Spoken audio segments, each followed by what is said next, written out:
Hello everyone, welcome to एग्जाम्बिस। तुम्हारा स्वागत है आप सभी का एग्जाम्बी के इस प्लेटफॉर्म में to make your preparation 50% faster. मेरा नाम है कैलाश तिवारी। दोस्तों, अपनी मेंस के एग्जामिनेशन की प्रिपरेशन के लिए एक और इम्पॉर्टेंट टॉपिक हम डिस्कस करेंगे, नाबार्ड से रिलेटेड जो स्कीम्स हैं और साथ ही साथ एग्रीकल्चर में ऐसे स्कीम्स जिनमें सब्सिडी है उनको डिस्कस करेंगे, क्योंकि हम हर साल लगभग एक क्वेश्चन तो इससे देख ही लेते हैं। ओके, अब इससे ज़्यादा जो बच्चे मेरे से पूछते हैं सर नाबार्ड नॉर्म्स, तो दोस्तों नाबार्ड नॉर्म्स जैसी कोई चीज़ ऐसी नहीं है जो एएफओ के लिए पढ़नी होती है। नाबार्ड किसी भी स्कीम के लिए जो जिसमें उनका रोल होता है, जिसमें वो नोडल एजेंसी होती है, चैनलाइजिंग एजेंसी होती है, उसके लिए कुछ नियम कानून बनाते हैं, उनको नॉर्म्स बोला जाता है। ये किसके लिए हेल्पफुल होते हैं? ये बैंकर्स के लिए हेल्पफुल होते हैं, बट ये नहीं कि इनको आप पढ़ रहे हैं, क्योंकि उसमें क्राइटेरिया मेंशन होते हैं। सारे क्राइटेरिया आपके लिए इंपॉर्टेंट नहीं है। खुद भी प्रीवियस ईयर पेपर अगर उठा के आप देखेंगे तो आपको पता चलेगा नाबार्ड के नॉर्म्स की कोई ज़रूरत नहीं है। हमको क्या पता होना चाहिए ऐसी कौन सी स्कीम है, अब चाहे वो नाबार्ड उसको नोडल एजेंसी है, चाहे government of India nodal agency, चाहे मैनेज है, कोई भी है, तो उसमें क्या सब्सिडी कंपोनेंट है, कैसे वो उसको इनेक्ट कर रहे हैं, बस इतना पता होना चाहिए। क्योंकि दोस्तों आप देखोगे गवर्नमेंट ऑफ इंडिया की ही सारी स्कीम्स होती हैं, या तो फिर सेंट्रल गवर्नमेंट की होंगी या फिर स्टेट गवर्नमेंट की होंगी। अब क्या होता है कि सेंट्रल गवर्नमेंट भी सारा काम खुद तो करेंगी नहीं, कोई ना कोई स्कीम वो किसी ना किसी एजेंसी को दे रखती हैं। जैसे अब मैं सिंपल दो एग्जांपल बताता हूँ। अब जैसे मैं एसी एबीसी स्कीम है, हर बार क्वेश्चन आता है। अब एसी एबीसी स्कीम में अगर आप देखोगे तो नाबार्ड का रोल है सब्सिडी चैनलाइज करने में, बट इसको पूरा मैनेज करने का काम है मैनेज इंस्टीट्यूट है ना, आपको पता होगा।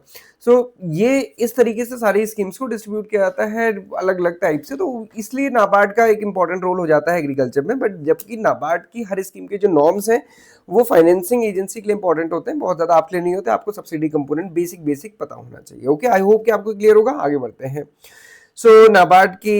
नाबार्ड और agriculture related subsidy quickly discuss करेंगे। अगेन हमारा टारगेट रहेगा, बहुत लंबी वीडियो नहीं, बहुत सारा कंटेंट बट कम टाइम में, क्योंकि आपके पास भी टाइम कम है और रिवीजन इंपॉर्टेंट होता है। ओके, कोर्स में ये सारी चीजें ऑलरेडी प्रेजेंट हैं, आप हमारा कोर्स ले सकते हैं। जो रिवीजन का कोर्स है, ये एग्जाम किट है और ये सिर्फ आपको 799 में मिल जाएगा। इसके अलावा IUPS AFO मेंस के मॉक टेस्ट भी आपको मिल जाएंगे। ओके, ये सारा कुछ यहाँ पे आपको मिल जाता है हमारे कोर्स के अंदर। सब्सिडीज इन एग्रीकल्चर नेम से भी एक फोल्डर है, वहाँ पे भी आप जाके देख सकते हैं। चलो शुरू करते हैं। सबसे पहले देखिए PIB, और अगर आप देखेंगे एक्स, जिसको हम पहले ट्विटर बोलते थे, उसमें एक क्वेश्चन पूछा गया कल। ये एग्रीकल्चर इंडिया वाला एक पेज है, मैंने हमेशा बोला है कि हर स्टूडेंट को इसको फॉलो करना चाहिए। एग्रीकल्चर इंडिया करके ये है, गवर्नमेंट ऑफ इंडिया का जो मिनिस्ट्री ऑफ एग्रीकल्चर है उसका ये पेज है। वहाँ पे ये बहुत सारे अपडेट्स डालते रहते हैं और साथ ही साथ ये सारी चीज़ें डालते रहते हैं। तो इन्होंने क्वेश्चन पूछा, प्रधानमंत्री धन धान्य कृषि योजना के अंतर्गत कितने कृषि जिलों को विकसित करने का लक्ष्य रखा गया है? क्या ये क्वेश्चन आपसे नहीं पूछा जा सकता? बिल्कुल पूछा जा सकता है। तो आप आंसर ही बताइए, मैं थोड़ी देर बाद इसको डिस्कस करूंगा। कमेंट बॉक्स में आप तब तक आंसर लिखिए। ओके, चलिए कुछ क्वेश्चंस डिस्कस करते हैं। हर साल हम इन क्वेश्चंस को डिस्कस करते हैं, क्योंकि हर साल ही ये स्कीम एक्टिव है और इनसे क्वेश्चन पूछा जा रहा है। इसमें कोई चेंज है तो वो मैं आपको बताऊंगा, और बाकी इन क्वेश्चन को हम डिस्कस करेंगे। एक बहुत इंपॉर्टेंट, बहुत अच्छी स्कीम है एग्रीकल्चर इंफ्रास्ट्रक्चर फंड। इसमें इन्होंने पूछा गया है कि इंटर सबवेंशन 3% तक दिया जाता है, कितनी लिमिट तक, और फाइनेंसिंग फाइनेंसिंग इनिशियल कितने सालों में की जाएगी। ओके, अब आपको पता होगा थोड़ा सा 2020 में AIF को लॉन्च किया था, एग्रीकल्चर इंफ्रास्ट्रक्चर फंड को, अगस्त के महीने में। मुझे तो बहुत अच्छे से याद रहती है दोस्तों, क्योंकि उस टाइम पे कोविड आया था और हमारी ब्रांच प्रिमाइसेस में कोविड हुआ था और हमको सबको उस समय पे आइसोलेट किया हुआ था। तो उस टाइम पे ये सारी चीज़ें थी और मैं बहुत आप फुर्सत से ये सारी चीज़ों पे वीडियोस बना लेता था तब। चलिए खैर आगे बढ़ते हैं। अब ये क्वेश्चन पूछा है, इस क्वेश्चन को पूछा है तो इसका आंसर भी आपको बताना है। तो आपको पता होगा ये 2 करोड़ तक की होती है ना। अब क्या होता है कि जब यहाँ पे लैक्स लिख दिया तो हम कंफ्यूज हो जाते हैं। तो आपको ये ध्यान रखना चाहिए, अगर 2 करोड़ नहीं लिखा है, 200 लाख भी लिखा है, तो भी आप इसको सही करेक्ट इसको करेंगे। ओके, ये आपको ध्यान रखना है। और ये 3% तक मिलेगी। और ये जो इनिशियल कितने टाइम पीरियड के लिए है, जो सबवेंशन है, मतलब जो फाइनेंसिंग है, वो कितने टाइम के लिए है? 6 ईयर के लिए है। इन्होंने देखो ये कंफ्यूज मत होइएगा, subvention will be available for maximum 7 year. Subvention मतलब जो रेट ऑफ इंटरेस्ट में जो सबवेंशन मिलेगी वो इनिशियल 7 ईयर्स तक मिलेगी। ओके, और स्कीम शुरू होने के 2026 तक ये इसमें फाइनेंसिंग की जाएगी, मतलब पहले फाइनेंसिंग की जाएगी जो 1 लाख करोड़ रुपीज है। हालांकि ऑलरेडी टारगेट अचीव हो चुका है, उससे ज़्यादा भी गवर्नमेंट कर ही रही है उसमें। इतने साल तक फाइनेंसिंग होनी है, उसके बाद फिर देखा जाएगा कि कैसी स्कीम वर्क कर रही है। ओके, और अगर आप देखेंगे ये एज ऑफ 30 जून है, इतना सैंक्शन अमाउंट है, इतना रुपीज़ इसमें ऑलरेडी इन्वेस्ट हो गए। इन दोनों में क्या डिफरेंस है? इतने का लोन दिया है गवर्नमेंट की तरफ से और इतने का टोटल इन्वेस्टमेंट माना जाएगा। इतने प्रोजेक्ट हैं, उसमें कितने कितने प्रोजेक्ट हैं आप यहाँ पे देख सकते हैं। ओके, ये AIF स्कीम है। 1 लाख करोड़ रुपीज़ की। ओके, 1 लाख करोड़ रुपीज़ बहुत बड़ा अमाउंट होता है। और यहाँ पे इन्होंने बताया भी है कि 3% पर एनम up to the loan limit of 2 crore rupees, और यहाँ पे जो इंटर सबवेंशन है वो 6 ईयर्स तक के लिए रहने वाला है। देखो, लोन डिसबर्समेंट जिसको हम फाइनेंसिंग बोल रहे हैं will complete in the 6 year by the end of 2025 and 26। Okay, तो ये भी आपको याद रखना है। क्रेडिट गारंटी भी अवेलेबल है CGTMSE के थ्रू, ये भी याद रखिएगा। जो क्रेडिट गारंटी ऑर्गेनाइजेशंस प्रोवाइड करते हैं वो भी क्वेश्चन पूछ लिया जाता है, up to 2 crore rupees. Okay, उससे ऊपर भी लोन हो सकता है, उससे ऊपर भी आपके प्रोजेक्ट की कॉस्ट हो सकती है, बट गवर्नमेंट जो हेल्प करेगी वो अप टू 2 करोड़ ही करेगी। नेक्स्ट क्वेश्चन की तरफ चलते हैं। ई-नैम बहुत गवर्नमेंट की बहुत एक अच्छी स्कीम है ना, महत्वाकांक्षी परियोजना जिनको हम कहते हैं, एम्बिशियस स्कीम। उसमें financial assistance will be provided to state UT for selected APMCs. उसमें कितने लाख रुपीस पर मंडी को यहाँ पे गवर्नमेंट हेल्प करेगी? तो ये इसका आंसर है 75 लाख रुपीस। कैसे कैसे है वो अभी हम आगे देखेंगे, तब डिस्कस करेंगे। अगर आप ओवरऑल भी अगर देखना चाहते हैं तो ये ऐसे बाइफर्केशन है।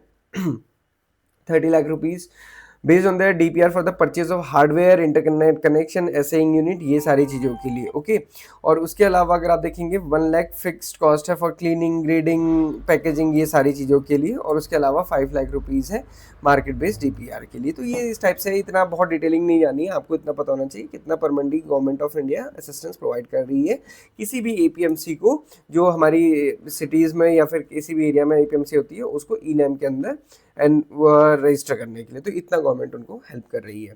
Under the ACABC scheme, credit link composite subsidy for the project fund through bank would be eligible for general category. कितना होना चाहिए, कितनी सब्सिडी है उसमें, तो ये पूछा गया। पहले इसका आंसर 33 सही होता था, बट अब गवर्नमेंट ने इसको कंपोजिट सब्सिडी बना दी है। पहले ये इसमें कंपोनेंट अलग अलग थे सब्सिडी के, अब इनको सबको मिला दिया, मतलब इंटर सबवेंशन को मिला दिया, और जो कैश सब्सिडी है, बैक एंडेड कैश सब्सिडी है, उसको भी इसमें ऐड कर दिया है। क्या अब क्या होता है दोनों में, बैक एंडेड मतलब कि जैसे मान लीजिए इन्होंने कहा कि हम 50 लाख रुपीज़ पे 33% का, या फिर हम सिंपल इसको टर्म कंडीशन करने के लिए 25% का लोन लेंगे, तो 50 लाख का 25% कितना हो गया, अराउंड 12.5 लाख रुपीज़। ओके, तो मतलब ये कि कोई अगर 50 लाख का प्रोजेक्ट लगा रहा है तो उसको 12.5 लाख की सब्सिडी मिलेगी, और वो कैसे होगी, बैक एंडेड। बैक एंडेड का मतलब क्या होगा, जब लोन खत्म होगा और 12.5 लाख रुपए मिल जाएंगे तो ये सबमिट हो जाएगा। ओके, ऐसा नहीं कि स्टार्टिंग में पैसा मिल जाएगा, ऐसा नहीं होता है। उसके अलावा गवर्नमेंट कहती है कि इंटर सबवेंशन भी देंगे। अब ये सारा कुछ मिला के गवर्नमेंट ने कहा कि टोटल बेनिफिट होगा 44% का, और 36% का होगा जनरल कैटेगरी को। ओके, तो ये थोड़ा सा आपको ध्यान रखना है कि इसका क्या सही आंसर होगा। तो अभी अगर देखेंगे जनरल कैटेगरी के लिए 36% आंसर सही होगा, और जो वुमेन SC ST के लिए वो 44। मैं जनरली आपको बताऊं दोस्तों, वुमेन से रिलेटेड काफी क्वेश्चन पूछे जाते हैं कि वुमेन बेनिफिशियरी को कितना इसमें अलाउंस दिया जा रहा है या सब्सिडी दी जा रही है, तो वो 44% यहाँ पे करेक्ट होगा। ओके, अब यहाँ पे आप देखेंगे जो मैनेज है इंस्टीट्यूट है, वो ACABC के लिए ट्रेनिंग देता है। ट्रेनिंग में भी आप देखेंगे पैसा दिया जाता है 35,000 रुपीज़। ओके, उसके अलावा जो सब्सिडी थी वो मैंने आपको बता ही दी है। ओके, चलिए अब आगे बढ़ते हैं। PMFBY scheme government of India की, अगेन एक बहुत अच्छी स्कीम, प्रधानमंत्री फसल बीमा योजना। दोस्तों एक चीज और मैं बता दूं आपको बीच में, हर स्कीम को हम बेसिक से नहीं डिस्कस कर रहे हैं, जीरो से नहीं डिस्कस कर रहे हैं, इसमें हम केवल ये डिस्कस कर रहे हैं कि आपका फाइनेंशियल जो पोर्शन है या फिर जो सब्सिडी वाला कंपोनेंट है वो कितना है। क्यों? क्योंकि क्वेश्चन इससे रिलेटेड आते हैं, और अगर आपको लगता है कि हमको स्कीम भी डिस्कस करनी चाहिए तो आप मुझे बताइएगा, हम फिर एक स्कीम वाला सेशन भी कर सकते हैं। बट मुझे लगता है स्कीम आई होप कि आपने पढ़ ही ली होंगी, थोड़ा इंपॉर्टेंट जो है वो पार्ट डिस्कस करते हैं। ओके, सो यहाँ पे इन्होंने पूछा है कि प्रीमियम रेट। अब प्रीमियम रेट क्या है? ओके, अब एक और चीज मैं आपको बताता हूँ, ऐसा एग्जाम्पल समझिए। मान लीजिए कि किसी भी क्रॉप को इंश्योर किया गया 1 लाख रुपीज के लिए। 1 लाख रुपीज क्या है मतलब उसका जो सम एश्योर्ड है वो, कि अगर क्रॉप खराब होगी तो 1 लाख रुपीज मिलेगा। मान लीजिए क्रॉप किसकी है, पैडी की। तो गवर्नमेंट ऑफ इंडिया की जो इंश्योरेंस एजेंसीज हैं, चाहे प्राइवेट है चाहे गवर्नमेंट है, कैसी भी है, वो कहते हैं कि ठीक है हम इतना इंश्योर करेंगे, बट इसके इसके एवज में आपको हमको प्रीमियम देना होगा। वो होता ही है, आप कार का भी इंश्योरेंस कराएंगे तो भी आप प्रीमियम पे करेंगे। तो यहाँ पे क्या होता है, जब आप प्रीमियम, मान लीजिए 10,000 रुपीज इन्होंने प्रीमियम फिक्स कर दिया। अब गवर्नमेंट ऑफ इंडिया ने कहा भाई फार्मर जो प्रीमियम पे करेगा वो सिर्फ 2% करेगा ऑफ द सम एश्योर्ड। तो 1 लाख का 2% कितना हुआ, सिर्फ 2,000 रुपीज। तो फार्मर की तरफ से तो इतना ही प्रीमियम पे करना है, बट कंपनी कह रही है भाई हमारा प्रीमियम तो 10,000 रुपए। अब ऐसा तो है नहीं कि उनको हम 2,000 रुपए दे देंगे। तो वहां पे जो 8,000 का डिफरेंस है वो कहाँ से आएगा, तो वो है प्रीमियम सब्सिडी। और वो कौन बियर करता है, सेंट्रल गवर्नमेंट और स्टेट गवर्नमेंट 50-50% पे।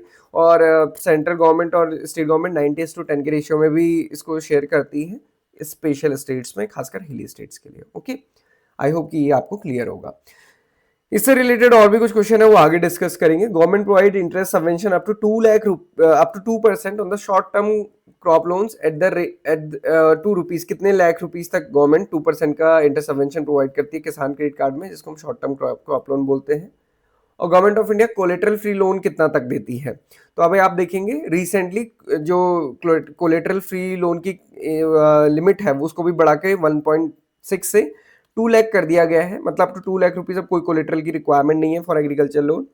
सिमिलरली जो इंटरेस्ट सबवेंशन है 2% की, वो अभी 3% है, बट गवर्नमेंट ने अनाउंस किया है कि इसको भी अप टू 3 लाख रुपीज है, इसको भी हम इंक्रीज करके 5 लाख रुपीस करेंगे। ओके, बट अभी इसको बहुत अभी ये प्रोसेस में नहीं आई है, अभी अब तो 3 लाख ही चल रहा है। हालांकि बजट में इसको मेंशन किया गया है कि ऐसा करना है। हो सकता है अभी कुछ टाइम बाद गवर्नमेंट इसको अनाउंस करे, तो बट आपको ये ध्यान रखना चाहिए क्योंकि दोनों टाइप से क्वेश्चन पूछा जा सकता है, अकॉर्डिंगली आपको आंसर करना है। तो प्रेजेंट में अगर हम देखेंगे तो प्रेजेंट के हिसाब से ऑप्शन 3 करेक्ट होगा। 3 लाख रुपीस तक में इंटरेस्ट सबवेंशन प्रोवाइड की जाती है और प्रॉम्प्ट सबवेंशन भी दी जाती है। प्रॉम्प्ट सबवेंशन के क्या होती है, 3% की एडिशनल, जो टाइम पे रिपे कर रहा है उसको उसका मोरल बूस्ट करने के लिए गवर्नमेंट उसको एडिशनल इंटरेस्ट सबवेंशन प्रोवाइड करती है। ओके, सो अभी आपको ये देखना है। इसके अलावा देखिए बीपीकेपी भारतीय प्राकृतिक कृषि पद्धति फाइनेंशियल असिस्टेंस कितने रुपीज की दी जाती है फॉर द 3 ईयर। ये क्यों मैं पूछ रहा हूं, क्योंकि हम पीकेवीवाई से कंफ्यूज होते हैं या एमओवीसीडीएनईआर। अगर आप देखेंगे ऑर्गेनिक फार्मिंग या फिर नेचुरल फार्मिंग के लिए, हालांकि बीपीकेपी तो नेचुरल फार्मिंग के लिए है, ऑर्गेनिक फार्मिंग के लिए आप देखेंगे पीकेवीवाई है परंपरागत कृषि विकास योजना, और स्पेशल एक स्कीम है एमओवीसीडीएनईआर। ओके, कैसे याद रखेंगे इसको, mission organic value chain development in north eastern region. Okay, तो ये है एमओवीसीडीएनईआर बोलते हैं इसको हम, और पीकेवीवाई परंपरागत कृषि विकास योजना। बीपीकेपी तो भारतीय प्राकृतिक कृषि पद्धति है। यहाँ पे भी असिस्टेंस दी जाती है, कितने रुपए की दी जाती है ये पूछ रहे हैं। Okay, for the cluster formation, और उसके साथ साथ जो मार्केटिंग है उसके लिए, not not for the marketing, इतने रुपए किसके लिए, for the PGS certification residue analysis के लिए कितना दिया जाता है। तो ये क्वेश्चन पूछा है इसमें, करेक्ट आंसर इसका फर्स्ट है। ये क्वेश्चन एग्जाम में ऑलरेडी पूछा जा चुका है। ओके, इसलिए आपको ये याद रखना है। 12,200 रुपीज है 2,700। कंफ्यूजन क्यों होता है, कंफ्यूजन होता है पीकेवीवाई से। ओके, हालांकि इसमें ऑप्शन में इतने कंफ्यूजन नहीं है। आ जाते हैं अब नेक्स्ट क्वेश्चन की तरफ। ड्रोन है ना, ड्रोन तो बहुत इंपॉर्टेंट है दोस्तों, ड्रोन बहुत इंपॉर्टेंट है और ड्रोन से रिलेटेड क्वेश्चन पूछे ही जाते हैं। यहाँ पे पूछा कि individual purchase of drone small and marginal scheduled caste and the scheduled tribe women and north eastern state farmers, उनको जो सब्सिडी दी जाती है अप टू 50%, इसके कितना मैक्सिमम लाख रुपीज तक दी जाएगी, और अदर फार्मर्स के लिए 40% की दी जाती है, उसमें भी क्या टोटल सीलिंग है। ओके, अब थोड़ा सा ध्यान रखना है, यहाँ पे 50% है तो ये 5 लाख है, और यहाँ पे 40% है तो ये 4 लाख है। ऐसे आप इसको याद भी कर सकते हैं। बट एक चीज़ और ध्यान रखिएगा, नमो ड्रोन दीदी जो स्कीम है, ओके, वो भी थोड़ा सा आपको ध्यान रखनी है। उसमें क्या है कि कुछ स्पेसिफिक जो विमेन एसएचजीज है उनको 80% तक भी सब्सिडी दी जाएगी। यहाँ पे जो नॉर्मल है उसमें 50% तक है, बट नमो ड्रोन दीदी में 80% तक की भी ड्रोन सब्सिडी है फॉर द विमेन एसएचजीज। तो वो भी थोड़ा सा ये ध्यान रखिएगा कि विमेन एसएचजीज के लिए पूछा जाएगा तो फिर वो आंसर आपका अलग हो जाएगा। ओके, यहाँ पे देखिए, यहाँ पे दिया हुआ है किसको कितनी सब्सिडी दी जाती है। जो गवर्नमेंट के रिसर्च इंस्टीट्यूट है, साइंटिफिक इंस्टीट्यूट है, उनको 100% दी जाती है सब्सिडी। फार्मर प्रोड्यूसर ऑर्गेनाइजेशन को 75% of the drone cost for the demonstration purpose, केवल डेमोन्स्ट्रेशन पर्पस के लिए। अब उसके बाद वो बिजनेस करना चाह रहे हैं, खरीदने पड़ेंगे खुद से। कस्टम हायरिंग सेंटर्स के लिए 40% है। एग्रीकल्चर ग्रेजुएट्स को 50% की सब्सिडी मिलेगी। SC ST marginal women north eastern states farmers को 50%, अदर फार्मर्स को 40%, और ये सीलिंग भी यहाँ पे दी हुई है, इतनी लिमिट तक की ही मिलेगी। Okay, what is the maximum financial assistance given to government of India for the purchase of tractor for the women beneficiary for the tractor of 2WD, two wheel drive, okay, above 20 to 40 PTO horsepower HP।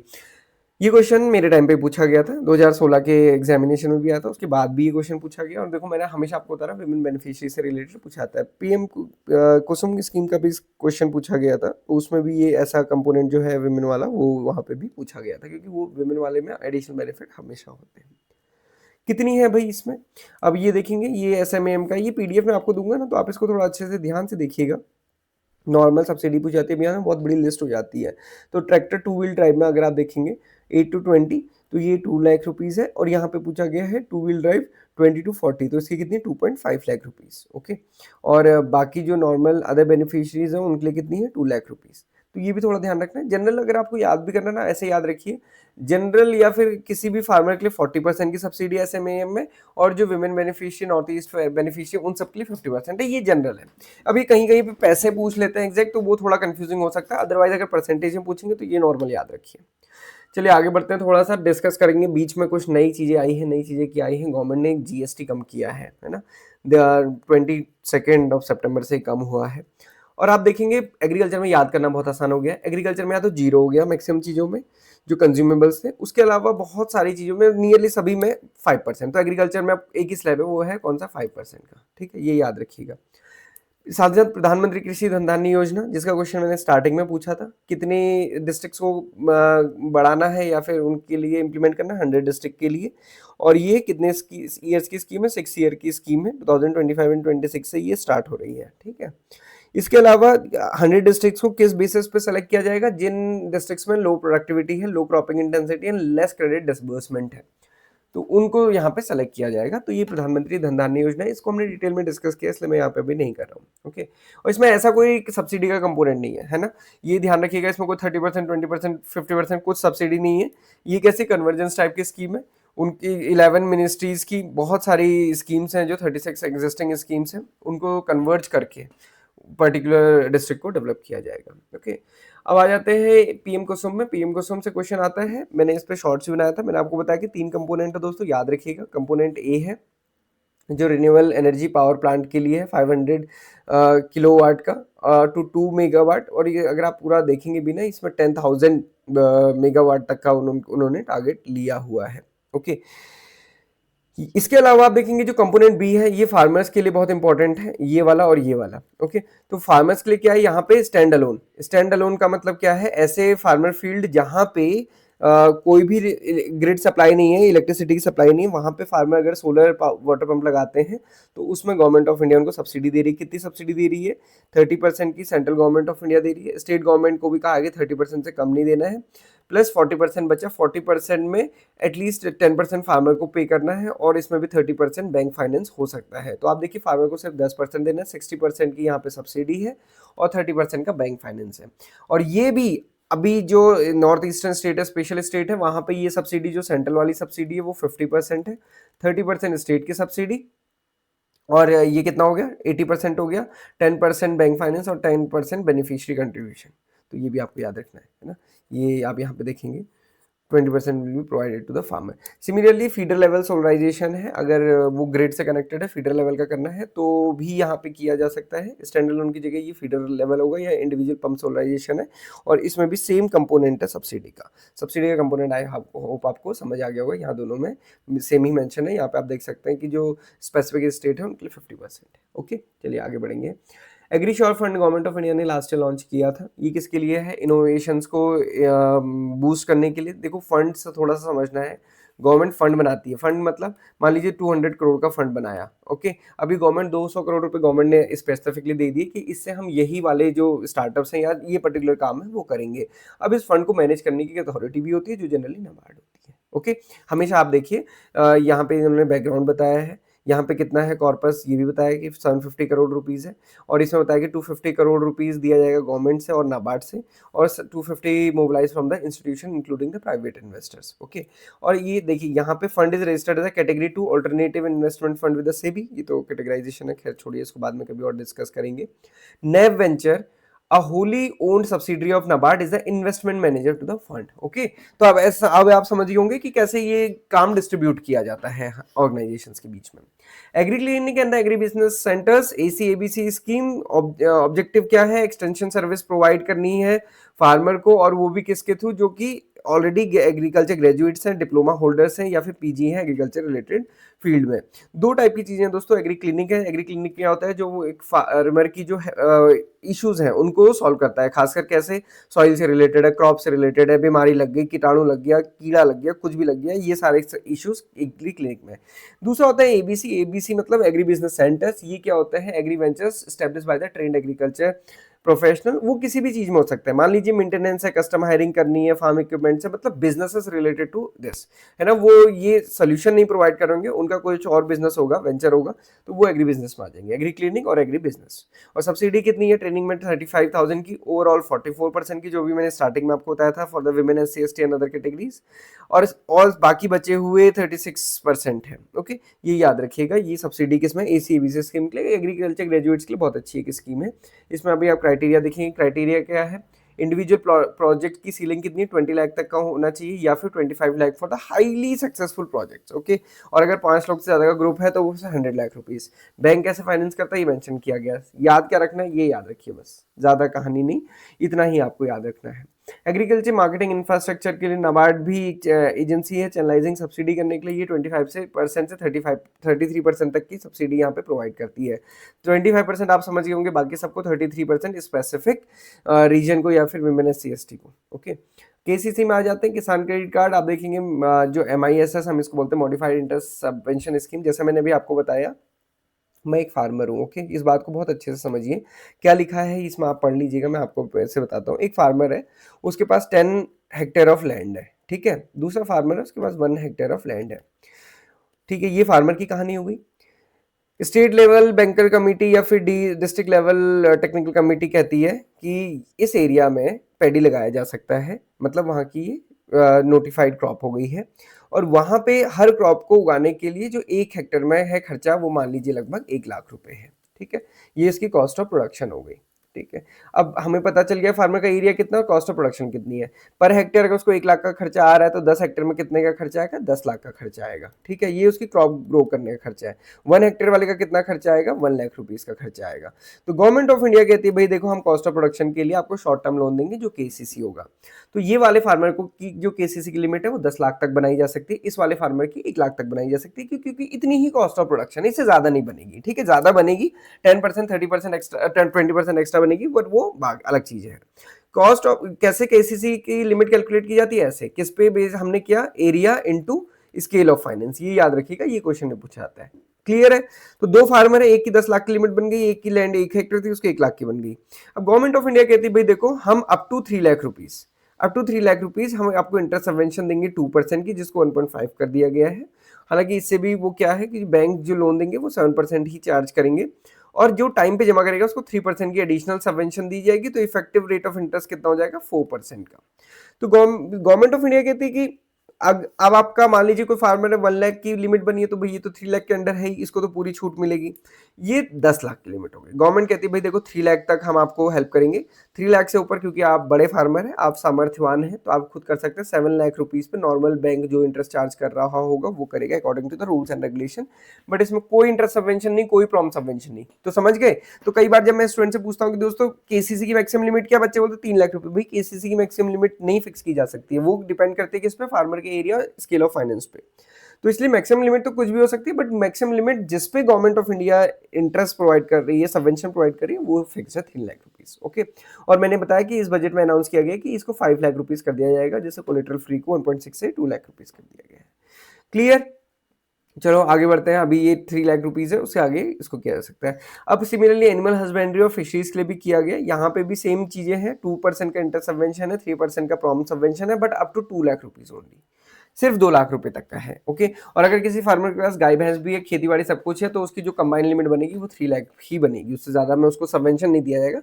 Limit तो कितने की बन सकती है? जो interest subvention है और prompt subvention है वो 3 लाख तक की ही मिलेगी। ओके, अब जैसे मैंने आपको बताया था एग्री श्योर फंड में दिखाया, बहुत सारे फंड्स होते हैं, तो आपको पता होगा RIDF फंड है, rural infrastructure development fund. Priority sector lending होती है, अगर कोई प्रायोरिटी सेक्टर लैंडिंग नहीं कर पाता है कोई भी बैंक, तो फिर वो जितना शॉर्टफॉल होता है वो उसको कहाँ जमा करना पड़ता है? नाबार्ड के साथ। और वो कौन सा फंड होता है? RIDF का, जिसमें उसको डेफिनेटली रेट ऑफ इंटरेस्ट बहुत कम मिलता है, इसलिए उनको लॉस होता है। इसीलिए बैंक्स RIDF को में पैसा ना देना पड़े, इसलिए प्रायोरिटी सेक्टर लेंडिंग करते हैं।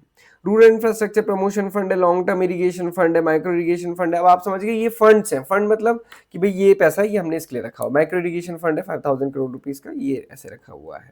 NABARD infrastructure development assistance, post harvest warehouse में इनको नहीं पढ़ रहा हूँ क्योंकि ये ऐसे क्वेश्चन नहीं पूछे जाते हैं, बस जस्ट आपको ये आइडिया देने के लिए कि जो नाबार्ड के पास फंड है उनका एक क्वांटम होगा और उसके अकॉर्डिंग वो जो भी ऑब्जेक्टिव है उसको वो फुलफिल करेंगे। ओके, DIDF है, FIDF है, प्रधानमंत्री आवास योजना ग्रामीण है, स्वच्छ भारत मिशन है, ये सारे इनके रहते हैं। Similarly promotion for agriculture mechanization in institute management of crop residue, क्योंकि क्रॉप बर्निंग दिल्ली में क्या हाल है आप देख ही रहे हैं, तो उसके लिए गवर्नमेंट ऑफ इंडिया की स्कीम है। ये किसके लिए? पंजाब हरियाणा के लिए। फाइनेंशियल असिस्टेंस 50% दी जाती है, 80% दी जाती है कोऑपरेटिव सोसाइटीज़ को, तो गवर्नमेंट ताकि इन सारी चीज़ों से निपट सके। प्रधानमंत्री किसान सम्मान निधि 6000 रुपीज़ दिए जाते हैं हर साल, 2000 rupees in every 4 month. Okay, agriculture infrastructure fund, ये अभी हमने डिस्कस कर लिया, 3% की इंटरेस्ट सबवेंशन मिलती है up to 2 crore rupees for the period of 7 year. Okay, अब ये क्या है? कन्वर्जेंस ऑफ ऑल स्कीम है, यहाँ पे भी ऑनलाइन सिंगल विंडो है, क्रेडिट गारंटी भी दी जाती है 2 करोड़ रुपीज़ की, ये तो हम बता ही चुके हैं।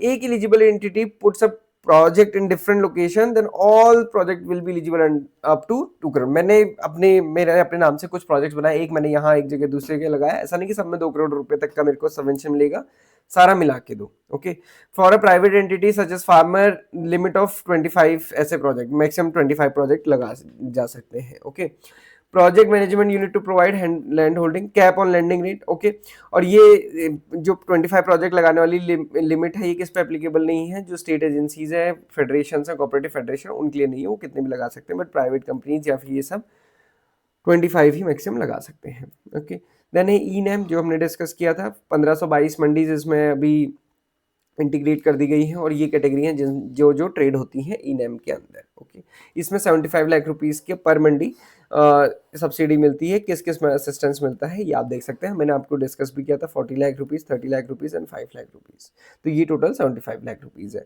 प्रधानमंत्री फसल बीमा योजना, इसमें क्या है? इसमें प्रीमियम सब्सिडी का कंसेप्ट है। प्रीमियम सब्सिडी जो हमने क्वेश्चन में डिस्कस किया था कि जो डिफरेंस होगा वो कौन पे करेगा? State government plus central government. कितना होगा ये डिसाइड नहीं किया जा सकता, क्योंकि इट ऑल डिपेंड्स अपॉन कि जो डिफरेंस आएगा प्रीमियम और जो फार्मर ने पे किया है उस पर। एक ये क्वेश्चन पूछा जाता है कि अगर लॉस हुआ तो कैसे निकालेंगे कि कितनी यील्ड इसमें हो सकती थी, तो थ्रेशोल्ड यील्ड को ऐसे कैलकुलेट किया जाता है, सम किया जाएगा, मतलब ये एवरेज निकाल रहे हैं basically, last 7 year of yield minus 2 notified calamity year, पिछले 7 साल को आपको ऐड करना है, अगर उसमें किसी 2 साल में कैलेमिटी आई है तो उनको हटा दीजिएगा, ठीक है।